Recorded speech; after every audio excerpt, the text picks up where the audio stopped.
Hello everyone, and welcome to my Sister Wives For You channel. I hope everyone is having a wonderful day. Before we begin, please hit the subscribe button and give this video a thumbs up. Kody Brown had always prided himself on control. Whether it was managing multiple households, navigating the emotional landmines of polygamy, or spinning his personal narrative in front of TLC's cameras, control was his currency. But nothing could have prepared him for the moment he opened his private business account and saw the numbers. The six figures that were supposed to be there, $350,000 he'd been carefully hoarding for a real estate flip and to launch his new Brown Family Media brand, were gone. Not reduced. Not moved to a joint account. Gone. A bright red banner flashed, insufficient funds, and Kody, always loud and bombastic, sat in stunned silence, blinking at the screen like it might suddenly correct itself. But it didn't. And within seconds, the rage came roaring in. At first, he blamed the bank, demanding to know if there had been a breach, fraud, some kind of digital error. But as the frantic calls to customer service turned into detailed explanations and time-stamped transfer records, one name appeared again and again on the transactions that bled his account dry. Robyn. His last remaining wife. His soulmate. The one woman he thought would never betray him. The betrayal didn't come in one lump withdrawal. It came in 7 strategic transfers, each just under $50,000, spaced over 2 weeks, cleverly routed through a shared trust they'd set up for their supposed family business ventures. But what stunned Kody wasn't just that the money had been moved, it was where it went. Robyn hadn't transferred it to cover a household bill, an emergency, or even a legitimate purchase. The funds were funneled into an undisclosed private account, one that had never been mentioned during family financial planning, never shown on joint tax forms, and never registered under any LLC tied to their public business efforts. And worse, that account was linked to a shell company registered under Robyn's maiden name, Sullivan. Kody's heart dropped. Robyn had used her former identity to open secret accounts and move his money without a word. It wasn't just theft. It was premeditated deception. A scheme crafted behind his back, while she smiled sweetly in confessionals and whispered reassurances that she'd never leave him the way the others did. When he confronted her, storming into their living room, waving printouts and phone screenshots like evidence in a courtroom, Robyn didn't cry. She didn't deny. She didn't even flinch. She calmly sat on the couch, arms crossed, and said, "It's not what you think." "Oh, really?" Kody exploded. "Then what is it, Robyn? What's the explanation for draining $350,000 from our business account and funneling it into some ghost company with your maiden name?" Her voice was eerily measured. "Because I knew this was coming. I knew you'd implode, like you always do. I knew the day would come when I'd need something of my own." Kody's jaw clenched. "Something of your own? You're sitting on my money." "No," she snapped, finally showing some fire. "It was ours, until you started blowing it on prepping gear, custom trailers, real estate fantasies, and some weird plan to build a Brown family compound that nobody else even wants. I protected myself. The way Mary should have. The way Christine and Janelle were too scared to. I learned from watching them walk away with nothing." The words hit Kody like a gut punch.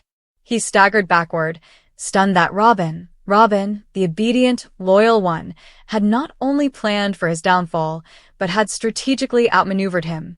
She hadn't just pulled a Janelle and left. She'd pulled a Christine 2.0 with a spreadsheet and a bank wire. And the more he dug, the worse it got. The transfers were only the tip of the iceberg. Robyn had taken out a line of credit under her shell company. She'd bought property, a small commercial building in a nearby town, registered under Sullivan Holdings LLC. When Kody tracked it down, he discovered it was being renovated into what the permit application called a boutique resale and filming studio. In other words, Robyn was building her own media empire, a solo one. No Kody. No sister wives branding. Just her. The woman who'd always played the part of the passive housewife was gearing up to become a business mogul, and she'd used his money to do it. The internet erupted when the news broke. A source leaked documents to a gossip blogger who had long suspected that Queen Robyn wasn't as helpless as she portrayed on camera. Reddit threads exploded. TikTok sleuths pieced together timeline discrepancies. Remember that scene where Robyn said they were broke and selling jewelry? One fan posted, "Guess who bought a whole building 5 days later?" The backlash was instant. Viewers who had once sympathized with Robyn now branded her a manipulator. Some even called for her to be investigated, claiming she had violated joint ownership contracts and committed financial fraud. But legally, Robyn had covered her tracks.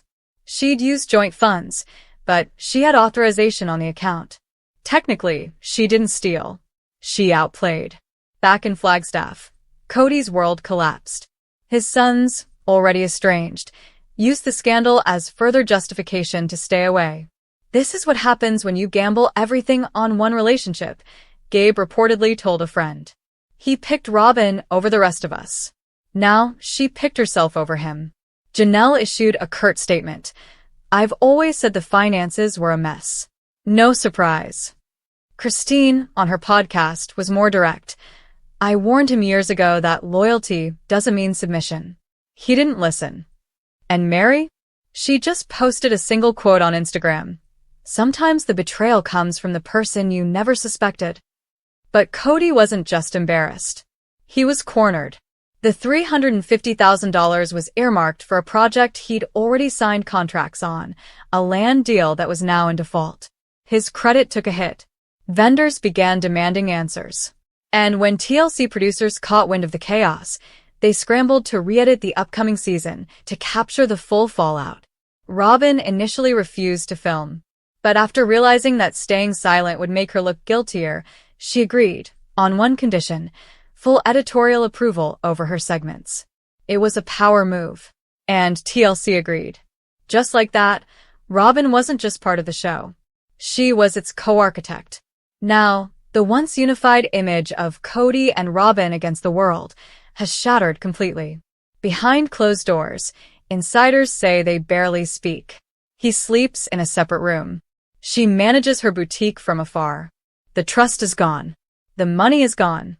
The marriage, though not officially over, is hanging by a thread soaked in resentment and strategic silence. Robyn, for her part, shows no signs of remorse. She posts curated photos from her new office. She thanks fans for supporting women in business. And she quietly hires lawyers, not divorce attorneys, but brand protection specialists. Meanwhile, Kody tries to salvage what's left of his legacy.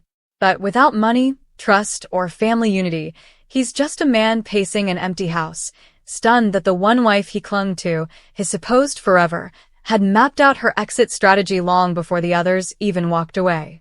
The message couldn't be clearer. While Kody was building bunkers, Robyn was building freedom. And now that her secret is out, the only thing more shocking than her betrayal is how prepared she was to walk away.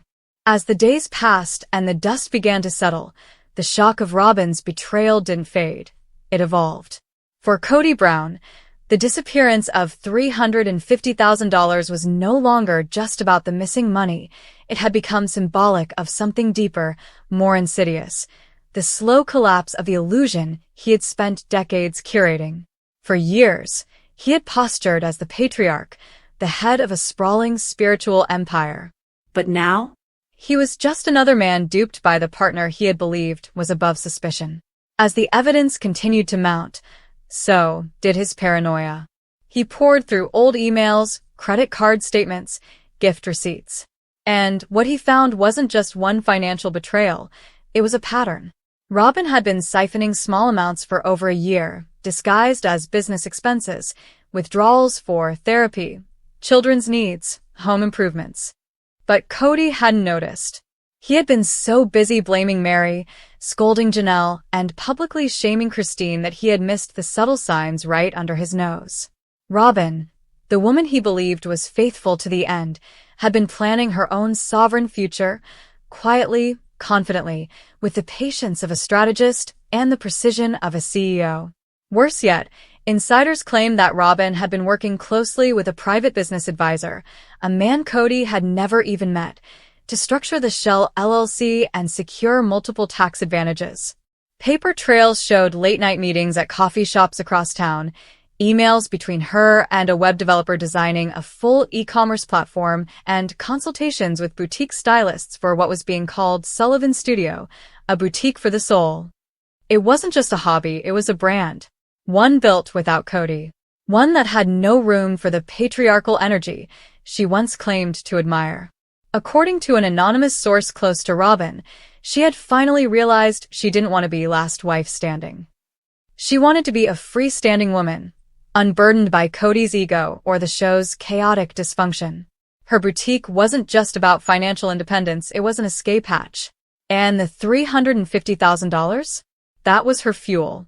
Kody, meanwhile, unraveled. His business plans froze. His real estate ambitions crashed. The land in Coyote Pass he had fantasized about developing into a compound for his children and grandchildren was now a symbol of failed dreams. He spent hours pacing the empty plots, muttering to himself. At night, he sat alone in the dark, reviewing his own filmed confessionals and asking one horrifying question over and over. How did I not see this coming? Because the truth was, he did see it, he just ignored it. He ignored the credit card statements, the extra storage unit Robyn had been renting, the nights she claimed to be at therapy but never returned with any clarity. He ignored the way she stopped talking about their future and started talking about stability. About having options. He ignored how she clung to her laptop and whispered into her phone, always stepping away when he entered the room. Because for Kody, Robyn was untouchable. The one wife he elevated above the rest. The one he defended, protected, and, ultimately, got burned by. The family fallout was explosive. When the older kids found out, they were livid, not just at Robyn but at Kody for allowing it to happen. You put all your eggs in one basket, Maddie reportedly told him during a phone call. You chose her over all of us. And now she's chosen herself over you. Paydon was even more blunt during a live stream rant. Kody thought Robyn was different. She's not. She's just smarter than the rest of us. She took the checkbook and bounced. Michael T. allegedly confronted Robyn directly, asking why she hadn't at least warned them about her plans. Robyn's answer? Because no one warned me when they left. I had to protect my kids. But the irony wasn't lost on anyone. Robyn had always painted herself as the one left behind, the victim of everyone else's escape. Now it was clear she had been the architect of her own exit long before the others walked away. And then came the lawsuits. Kody, desperate to reclaim some financial stability, began quietly pursuing legal action to reclaim the funds. But Robyn had receipts, contracts, authorizations, and recordings. She'd planned for this too. Every transaction, every email, every signature had been processed through shared accounts Kody had willingly opened. In the eyes of the law, she had committed no crime. And if he pursued it in court, it would only expose him further, to public embarrassment, to scrutiny of his own shady finances, and to the possibility that Robyn could countersue for mismanagement of funds during the years they worked together. TLC, desperate to capitalize on the drama, announced a two-part spin-off documentary, Sister Wives, Robyn's Reckoning. The network scrambled to interview lawyers, accountants, former friends, and even stylists who had helped Robyn build her business in secret. Suddenly, she wasn't just the last wife. She was the main character, and Kody was relegated to the role of bitter ex, pacing in the background of someone else's success story. Fans were divided. Some applauded Robyn's cunning, claiming it was high time she stopped pretending to be subservient and played the game. Others were furious, calling her manipulative, deceitful, and heartless for using Kody's trust to fund her escape. Reddit exploded with conspiracy theories. Had Robyn always planned this? Did she only join the family to gain fame and a platform? Was the boutique just a front for an even bigger brand pivot? Some sleuths unearthed old footage where Robyn mentioned having a fallback plan and not trusting the process. One fan wrote, "She warned us. We just didn't listen." But Kody? He listened now. With nothing left but a gutted bank account, a fractured family, and a collapsing reputation, he had no choice. The man who once paraded his family across national television as a beacon of spiritual strength was now the poster child for polygamous downfall, and the betrayal came not from the wives who left, but from the one who stayed and outplayed him all the way to the bank. And yet, despite the headlines, the interviews, and the millions watching the chaos unfold, Robyn remained eerily calm. She issued a carefully worded statement. "I have always acted in the best interests of my children and our future. I regret that it has come to this, but I will not apologize for securing our stability in uncertain times." No tears. No denial. Just cold, calculated resolve. In one final, shocking twist, it was revealed that Robyn had trademarked the phrase, "wife no more," set to be the title of her upcoming memoir and reality spin-off. She had monetized her exodus, weaponized her image, and reinvented herself from passive wife to fierce entrepreneur. And the final dagger? The tagline scrawled across the promotional posters, "The only ring I need is power." As Kody stood alone in Coyote Pass, surrounded by empty lots, broken promises, and the ghost of a legacy he could no longer salvage, he finally understood what it meant to be blindsided. The $350,000 was gone. His family was gone. His authority? Shattered. And Robyn? She wasn't gone at all. She was rising.